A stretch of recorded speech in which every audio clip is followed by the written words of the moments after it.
Bom, está aqui a proposta do CECIF. Ela é uma proposta mais ampla. Nós estamos conversando com todos os candidatos à presidência da República. Todos estão alinhados, favoráveis à proposta. A proposta vai sendo trabalhada há 4 anos, sendo debatida com vários setores há 4 anos. É uma proposta que vem sendo financiada pela iniciativa privada, através de um think tank que é completamente independente dessas empresas, tem liberdade para pensar, liberdade para propor. Fazendo um grande resumo da reforma, a proposta é que seja uma reforma neutra, porque a gente entende que é muito difícil o debate sobre o tamanho de Estado, mas a ideia é que vai dar transparência ao cidadão contribuinte para que ele possa deliberar nas eleições sobre carga tributária e começar a discutir tamanho de Estado. Então, basicamente, o grande eixo da reforma é uma mudança da qualidade do sistema tributário.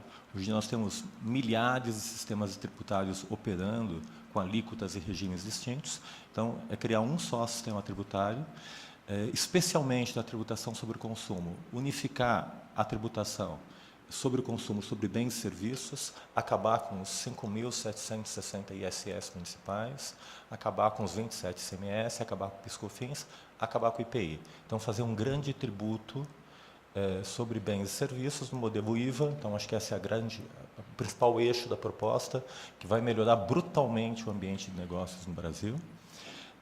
Em relação ao imposto de renda corporativo, o CECIF está trabalhando junto a um grupo nomeado pelo Rodrigo Maia, presidente da Câmara, para repensar o imposto de renda federativo, talvez seja a pauta ainda desse ano, em função da mudança dos Estados Unidos, que caiu de 35% para 21% o imposto de renda corporativo.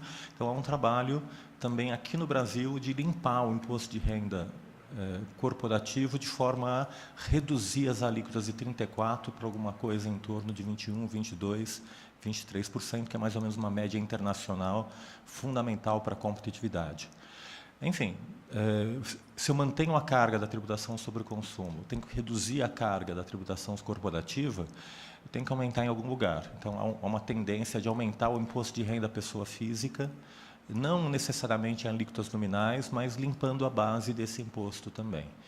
Então, uma tendência de estar aumentando o imposto de renda pessoa física, reduzindo o imposto de renda corporativo, pessoa jurídica, mantendo a carga tributária do imposto de renda, da tributação sobre bens e serviços, reduzindo a tributação sobre a folha.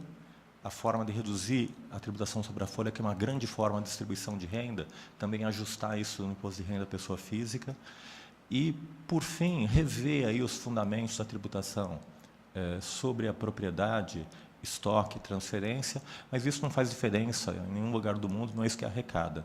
Os 2 impostos fundamentais que, efetivamente, os 3 que arrecadam, é folha, é imposto sobre a renda e imposto sobre o consumo. Vou falar aqui hoje sobre a tributação sobre o consumo. Está aqui o grupo que forma o CECIF. A gente se organizou a partir de 2014, há quase 4 anos, para impactar no começo do governo Dilma, mas, enfim, não deu certo.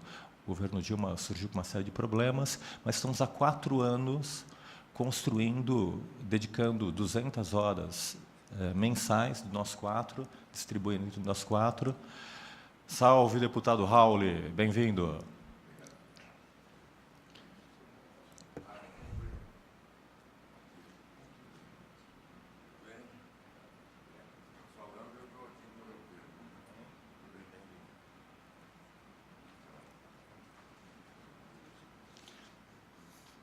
Agora chegou a pessoa que importa aqui para a gente conversar. Estava começando a falar justamente sobre o imposto sobre bens e serviços. Nós nos organizamos nesse time aí. Nelson Machado é um timão, é o nosso Ademir da Guia. O Nelson Machado foi ministro da Previdência, foi ministro do Planejamento, acabou com as filas da Previdência. Isaías Coelho, ali na ponta esquerda, primeiro colocado da Receita Federal, primeiro colocado do Banco do Brasil, se aposentou com 48 anos, foi para o FMI, foi diretor do Departamento de Tax, fez reforma tributária em mais de 50 países do mundo. O Bernardo Api foi quem propôs a última PEC, a PEC 233, de reforma tributária, estudou física teórica, se formou na USP em economia, econometrista, enfim, muito habilidoso. E eu, que sou jurista da equipe, e junto com a Vanessa, que trabalha conosco também. A gente começou a discutir reforma e percebeu que cada um de nós ia para um lado, cada um tinha seus valores, suas convicções. E nós percebemos que, para caminharmos juntos, nós precisávamos definir quais são os princípios e diretivas da nossa reforma. Para cada trevo, a cada discussão, vai ter substituição tributária ou não, a gente voltar para uma pauta de valores para poder ponderar e decidir. Então, nós definimos 5 valores fundamentais que nós queríamos que orientassem o nosso processo de construção de uma reforma tributária. Em primeiro lugar, simplicidade para o contribuinte, não para o fisco. Então, ajudar o contribuinte a pagar, facilitar para o contribuinte pagar e para o contribuinte entender o sistema tributário. Segundo, transparência, que não é essa coisa abstrata. Transparência, no sentido de Stiglitz, é responsabilidade política. É empoderar e dar transparência para quem paga, que ele que está financiando o Estado. Especialmente na tributação sobre o consumo, quem paga é o consumidor, não é a empresa. A empresa repassa para o consumidor. E, com isso, a empresa só perde ambiente de negócios, perde preço e perde competitividade. Então, tirar a empresa desse meio e empoderar o consumidor como verdadeiro destinatário da carga tributária, especialmente sobre o consumo. Neutralidade para evitar que manobras jurídicas, estruturas jurídicas, planejamentos tributários distorçam a tributação. A ideia é um sistema que, enfim, eu faço a mesma atividade econômica, eu tenho a mesma carga tributária para facilitar e fortalecer a competitividade, não fazer com que o direito distorça, através de manobras, a possibilidade de competitividade na economia. A competitividade é um fundamento econômico, não é jurídico, não tem sentido ficar competindo juridicamente para quem faz o melhor planejamento tributário para pagar menos imposto. Tem que ter um sistema que distorce pouco a tributação. E, por último, simplicidade e equidade, que é um princípio fundamental do direito, está ali em Adam Smith, desde a teoria dos sentimentos morais. E, por fim, eu acho que uma das grandes novidades desse sistema é um sistema feito para arrecadar, porque até hoje a gente tem um monte de sistema feito para dar benefício fiscal, criar privilégio, manter privilégio e, enfim, não arrecadam. Está aí a crise fiscal da União, dos Estados e dos municípios. Reforma tributária Uber saiu ali na Folha de São Paulo, no começo do ano passado. As empresas estão propondo, na verdade, é o CECIF que propõe, as empresas financiam o CECIF, mas o Centro Cidadania está discutindo de 15 em 15 dias com a diretoria dessas grandes empresas, entre elas Ambev, Votorantim, Natura, Braskem, Itaú. A gente está discutindo com elas. E todas concordaram em abrir mão de todos os incentivos fiscais, porque ninguém mais aguenta o contencioso tributário, que chega a quase um PIB, a quase 7 trilhões, então está todo mundo de acordo em acabar com o incentivo fiscal, simplificar o sistema, tornar totalmente não cumulativo. Enfim, a coisa está tão ruim que hoje em dia eu vejo empresas, estados, municípios mais ou menos convergindo para o mesmo valor, para uma mesma proposta. 10 características para resumir a nossa proposta, já vai fazer um contraponto com as propostas do deputado Rauli. Enfim, o Rauli é uma figura histórica importantíssima na tributação, foi secretário da Fazenda, teve no debate sobre PMF, foi um dos implementadores do Simples, enfim. Rauli fez história nesse país sobre tributação e vai continuar fazendo história. E a gente está aqui para colaborar com a sua proposta, deputado Rauli. Enfim, quase toda a nossa proposta parte de um IVA clássico em que converge 80%, 85% com a proposta do deputado Rauli. Primeiro é ter uma base ampla que aproxime bens e serviços. Só o Brasil e a Bolívia tinham uma coisa diferente como essa, e a Bolívia já revogou, e só tem o Brasil hoje em dia diferenciando bens e serviços. Ter crédito abrangente e ressarcimento de créditos acumulados. Enfim, é um absurdo ficar retendo dinheiro do contribuinte de crédito acumulado. Desoneração completa das exportações. Enfim, os dois modelos trabalham com essa ideia de desoneração completa das exportações. Incidência sobre o valor líquido dos impostos. Enfim, acho que aqui tem um debate, um ajuste entre os nossos dois modelos, mas a gente vem trabalhando para não ter mais alíquota por fora, que é aquela mentira que eu estou cobrando 25, mas cobro 33. Enfim, acho que aí tem que ter um debate, tem um problema com o contribuinte. Não sei exatamente como que está a proposta do deputado Rauli nesse sentido. Por fora, então, ótimo, alinhadíssimos. O quinto, eu sei que é uma divergência entre técnica e política, que é a alíquota única para cada unidade federativa. sem isenções, sem privilégios, sem diferenciações entre bens e serviços. Eu acho que há uma convergência nessa ideia de proposta, mas na proposta original do deputado Raul ainda 3 alíquotas. Vou falar o porquê que nós achamos melhor ter uma alíquota única e quais os problemas de ter mais de uma alíquota. Quando eu tenho 3, posso ter 4, 5, 6 e jogo de novo sistema para a ideia do lobby político. Cobrança do destino, estamos alinhados com o deputado Raul. Respeito à federação, eu acho que a gente tem uma contribuição para a gente conversar e implementar a proposta do deputado Raul, porque na ideia do deputado Raul é um imposto federativo, e aí já tem vários tributaristas que já começam a buzinar que isso fere a federação. A gente construiu uma engenharia para dobrar essa situação, contornar essa situação. Sempre ferir a federação é um dos grandes problemas do nosso sistema federativo. Depois, no lugar de um IPI, a gente propõe um excise tax só sobre externalidades negativas, fumo e bebida alcoólica. Na proposta do deputado Raul, enfim, que ele deve estar refletindo e discutindo, está dentro desse esse imposto seletivo, ele tem telecomunicações, energia elétrica, combustíveis, enfim, que é a ideia de ser um imposto monofásico para arrecadar. Acho que aí está a nossa trava, porque justamente na era digital e o que a gente está vivendo hoje em dia, telecomunicações e energia elétrica são insumos fundamentais. Então, é fundamental que eles entrem também na não cumulatividade. Então, aí acho que há uma divergência de fundo. Uma transição que nós construímos, que é uma engenharia que altera a seletividade, e uma novidade que a gente conseguiu escrever a legislação, a gente tirando IPI, ICMS, PIS/COFINS e toda a regulamentação, a gente revoga 1 milhão de páginas de legislação e consegue fazer isso com 5 páginas. Então, eu vou mostrar para vocês o imposto com 1, 2, 3, 4, 5 páginas, que está muito alinhado com o deputado Raul, com a proposta do deputado Raul. Está aqui as 4 diferenças fundamentais em relação à proposta do deputado Raul, que é essa ideia da alíquota única, o respeito à federação, que acho que é um alinhamento aí, dá para ser adaptado tudo isso. A gente vem conversando já amistosamente, com toda a abertura do deputado para esse diálogo. Respeito à anterioridade, que é uma transição que nós construímos, e o monofásico, que eu acho que é o grande ponto. Entendo da proposta do deputado Raul, que, na verdade, o monofásico é uma estratégia de manter a arrecadação e manter a alíquota razoavelmente baixa. Eu acho que o grande medo é ter uma alíquota muito alta e assustar o consumidor. Alíquota uniforme. Eu acho que o debate de alíquota uniforme, alíquotas distintas, é isso. Na verdade, eu estou representando essas barras com legalidades. Eu tenho uma legalidade para o setor de publicidade, serviços, agronegócio, agropecuária. As mais altas são para telecomunicações, para energia elétrica e combustíveis, os grandes insumos da indústria e da economia digital. E quando eu tenho várias alíquotas assim, é como aquelas cidades têm várias placas de trânsito, de velocidade, eu não sei qual é a velocidade praticada na cidade. E o consumidor não tem essa informação. Então, tem um grande problema em relação à comunicação para o consumidor de qual que é a alíquota efetiva.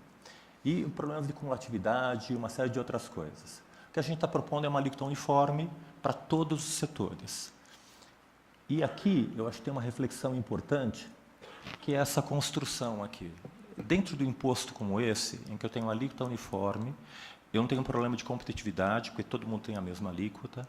Eu tenho o empoderamento do cidadão consumidor, que ele paga, e paga 25%, para ele ficar claro quanto ele está pagando. E, no fundo, se eu tenho o cara lá de Roraima, que o Vasco falou que paga 58% de telecomunicações, ele vai passar a pagar 25%, e ele pagava 5% dos serviços, e vai pagar agora 25%. Para ele é a mesma coisa. Na verdade, para ele, o importante é saber que ele paga 25%. Agora, se quiser aumentar de 25% para 26%, vai ter que discutir com o consumidor eleitor, não é mais com a empresa. Eu empodero politicamente o sistema tributário na mão da cidadania. As empresas não têm que mais debater esse tema, é um problema de cidadania. Para as empresas é tudo igual. Num imposto como esse, classe como esse, empresa não paga, porque o sistema é não cumulativo. Acumulou crédito, devolve. Então, num sistema como esse, a empresa não paga. E a gente conseguiu construir uma engenharia, deputado, junto com o Fisco do Rio Grande do Sul, que é uma espécie de tributo sobre o consumo cidadão, que pessoas de baixa renda, a gente tira a cesta básica, todo mundo paga igual a cesta básica, mas gente de baixa renda, que ganha até R$1.000, 1, 2 salários mínimos, pode, através de uma espécie de nota fiscal, como tem a nota fiscal paulista, carioca, ele pode pedir de volta o ICMS dele pago personalizadamente. Ou seja, eu tenho baixa renda, eu compro remédio, eu compro comida, eu pago ICMS, a gente devolve o ICMS para você. Ou seja, quem paga o imposto sobre os serviços efetivamente é quem consome serviços, é quem tem dinheiro para poder consumir serviços, mercadorias, enfim, é esse que paga. Se for exportado, não incide. Então, há uma nova lógica, há uma outra gravidade numa ideia como essa de IVA, que é um imposto para não distorcer a produção, não onera empresas nesse sentido, e como a alíquota é igual, se a maré sobe, sobe igual para todos os navios, não compromete a competitividade. Se vai para fora, não incide, favorece a competitividade internacional. Então, eu posso ter diferenças ali atuais entre os setores, mas a convergência é para ter uma alíquota única para todos os setores, todos os bens e todos os serviços. Funções de alíquota única, bem rapidamente aqui. Ela acaba com a diferença entre bens e serviços, esse papo maluco, o que é bem e o que é serviço, que se dissolveu na tributação da era digital. Ela acaba com o lobby e a diferença entre setores por legalidades distintas. Ela dá transparência e informa o consumidor eleitor quanto ele paga sobre o consumo. A gente calculou para arrecadar a mesma coisa, tem que pagar 25%, a alíquota por fora, totalmente não cumulativo. Hoje em dia, quem paga efetivamente, se colocar na nota fiscal, por fora, só quem paga, porque a maioria não paga, daria 37,5%, seria assustador. Todos pagando, não cumulativo, alíquota por fora, cálculos do API, dá 25%. Responsabilidade política, que leva para as eleições federais, estaduais, municipais, o debate sobre carga tributária. Fortalece o poder legislativo, porque eu vou discutir no legislativo a alíquota, que é o que importa, não a natureza jurídica do hidrogênio, não a natureza jurídica do IoT, não a natureza jurídica do download. Eu vou discutir só a alíquota, quanto você quer cobrar. E, por fim, fortalece a federação, porque ele aumenta o poder tributário e reduz o poder não tributário, que é o grande eixo de manobra dos governadores. Aqui tem uma engenharia, deputado Raul, que acho que importa para o nosso modelo. A gente tem um sistema atual de competência tributária entre bens e serviços que tem, o que está em vermelho, eu tenho os municípios, ele tem competência para, ele não tem competência para tributar mercadorias, tem competência para tributar serviços. Os estados tributam mercadorias, alguns serviços, mas não tributam serviços em geral.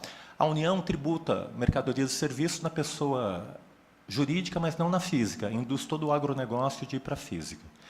Então, a nossa estratégia, deputado Raul, é mudar esse quadro de competência, fazendo uma estratégia discursiva que só um político habilidoso conseguiria construir e comunicar isso, que é pegar, olha, vamos reformar, propor um novo tributo como o seu.